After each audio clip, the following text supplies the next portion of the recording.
SNDP യോഗം general സെക്രട്ടറിയായ വെള്ളാപ്പള്ളി നടേശൻ ചുമതലയേറ്റതിന്റെ 30 വർഷങ്ങൾ പൂർത്തിയാകുന്ന അവസരത്തിൽ ഇപ്പോൾ ആ ചടങ്ങ് മുഖ്യമന്ത്രി പിണറായി വിജയൻ ഉദ്ഘാടനം ചെയ്യുകയാണ്. തത്സമയ സംപ്രേഷണമാണ് പ്രേക്ഷകർ കാണുന്നത്. മുഖ്യമന്ത്രിയോടൊപ്പം മറ്റ് മന്ത്രിമാരെല്ലാവരും ഈ ചടങ്ങിൽ പങ്കെടുക്കുന്നുണ്ട് എന്നുള്ളതും ഒരു സവിശേഷതയാണ്. മന്ത്രി VN വാസവൻ, P രാജീവ് തുടങ്ങിയവർ ചടങ്ങിൽ പങ്കെടുക്കുന്നുണ്ട്.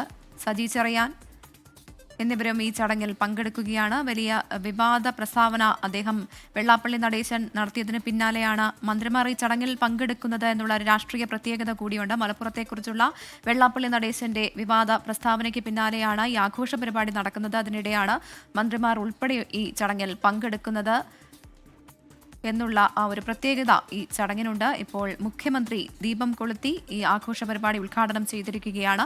മന്ത്രി സജി ചെറിയാൻ ഇപ്പോൾ ദീപം കൊളുത്തുന്നു.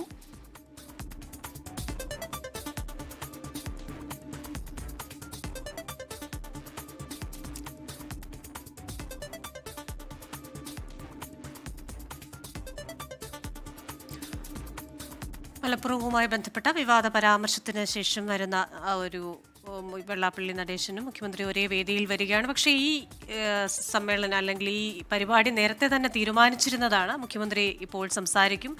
അതുമായി ബന്ധപ്പെട്ട ഏതെങ്കിലും തരത്തിലുള്ള ഒരു പരാമർശമോ പ്രതികരണമോ മുഖ്യമന്ത്രിയുടെ ഭാഗത്തു നിന്നുണ്ടാകുമോ എന്ന് നമ്മൾ നോക്കുകയാണ്.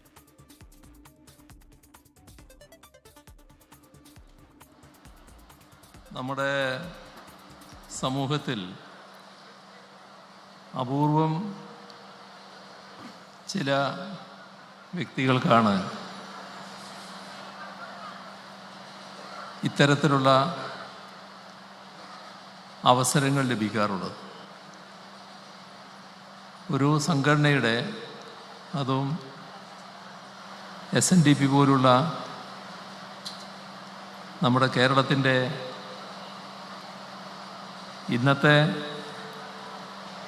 നിലയിലേക്കുള്ള വളർച്ചയ്ക്ക് ഏറ്റവും കൂടുതൽ സംഭാവന ചെയ്തിട്ടുള്ള ഒരു സംഘടനയുടെ നേതൃസ്ഥാനത്ത് 3 ദശാബ്ദം ഒരു വ്യക്തി ഇരിക്കുക എന്നത് എല്ലാ തരത്തിലും അപൂർവതയുള്ള കാര്യമാണ്. ആ 3 ദശാബ്ദമാണ് ഇപ്പോൾ ശ്രീ വെള്ളാപ്പള്ളി പൂർത്തിയാക്കുന്നത്. അദ്ദേഹത്തിൻ്റെ അനിതര സാധാരണമായ കർമ്മശേഷിയും നേതൃപാടവവും ഇത്തരത്തിൽ ജനറൽ സെക്രട്ടറി സ്ഥാനത്ത് തുടർച്ചയായി ഇരിക്കുന്നതിന് ഇടയാക്കിയിട്ടുണ്ട് എന്നുള്ളത് അവിതർക്കിതമായ കാര്യമാണ്. ഇവിടെ SNDPയുടെ അമരക്കാരനായിരിക്കുന്നതോടൊപ്പം തന്നെ SN ട്രസ്റ്റിൻ്റെ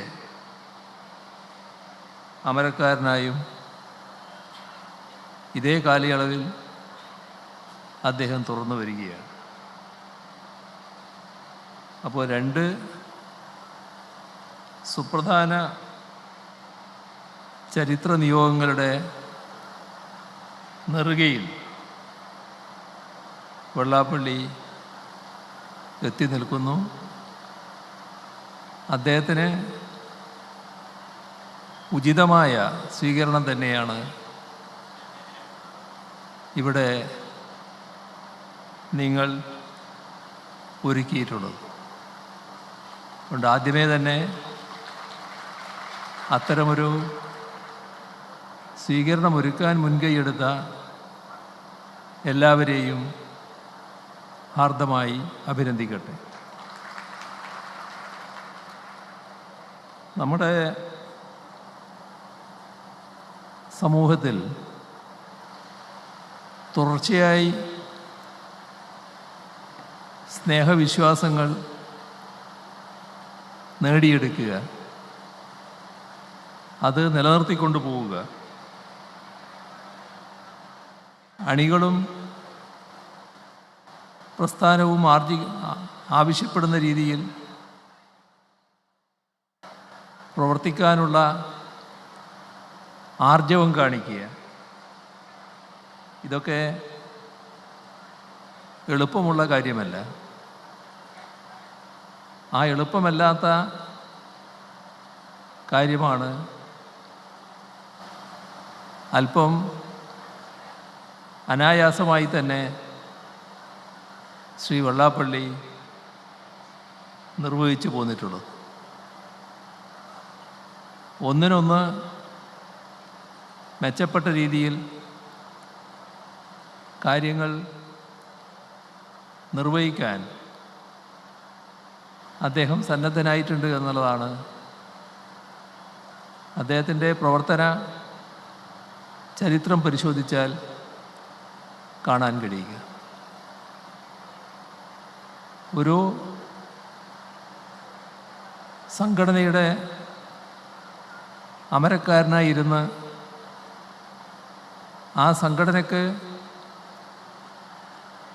ദൗർബല്യങ്ങൾ ഉണ്ടാക്കത്തക്ക രീതിയിലുള്ള ഇടപെടലുകളല്ല, നേരെ മറിച്ച് കൂടുതൽ വളർച്ചയിലേക്ക് സംഘടനയെ നയിക്കാനാണ് അദ്ദേഹം ശ്രമിച്ചിട്ടുള്ളത്. അതിന് പ്രത്യേക അഭിനന്ദനം ശ്രീ വെള്ളാപ്പള്ളി അർഹിക്കുന്നു. ശ്രീനാരായണ പ്രസ്ഥാനത്തിൻ്റെ ചരിത്രത്തിൽ സവിശേഷ സ്ഥാനമുള്ള നാടാണ് ചേർത്തല. ഇവിടെ ബഹുമാനായ അധ്യക്ഷൻ പ്രത്യേകമായി എടുത്തു പറയുകയുണ്ടായി. ഈ വിദ്യാലയം ശ്രീനാരായണ സ്മരണകൾ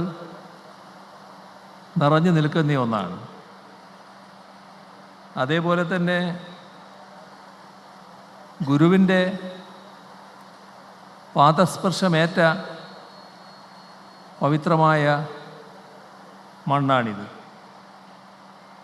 ഇവിടെ ഇനി വിദ്യാലയങ്ങൾ സ്ഥാപിക്കാനാണ് പ്രാധാന്യം കൊടുക്കേണ്ടത് എന്ന് ശ്രീനാരായണ ഗുരു തന്നെ ഒരു ഘട്ടത്തിൽ തന്നെ സമീപിച്ചവരോട് പറഞ്ഞത് ചരിത്ര വസ്തുതയാണ്. ഇവിടെയുള്ളവർ സ്കൂളിൻ്റെ ആവശ്യമുയർത്തിയപ്പോൾ ഒരു ശങ്കയുമില്ലാതെ ഈ ഭൂമി ശ്രീനാരായണ ഗുരുവാണ് വിട്ടുകൊടുത്തത് എന്നത് നേരത്തെ ഇവിടെ ബഹുമാനായ അധ്യക്ഷൻ എടുത്തു പറയുകയുണ്ടായി. വിദ്യ അഭ്യസിക്കുന്നതിന് അതിൻ്റെ ആവശ്യകതയെക്കുറിച്ച് ഏറ്റവും അധികം നാടിനെ ഉണർത്തുമാറ് ബോധവൽക്കരണം നടത്തിയ ഗുരുവായിരുന്നു ശ്രീനാരായണ ഗുരു. യഥാർത്ഥത്തിൽ ഈ സ്ഥാപനം നിലനിൽക്കുന്ന കാലത്തോളം ശ്രീനാരായണ ഗുരുവിൻ്റെ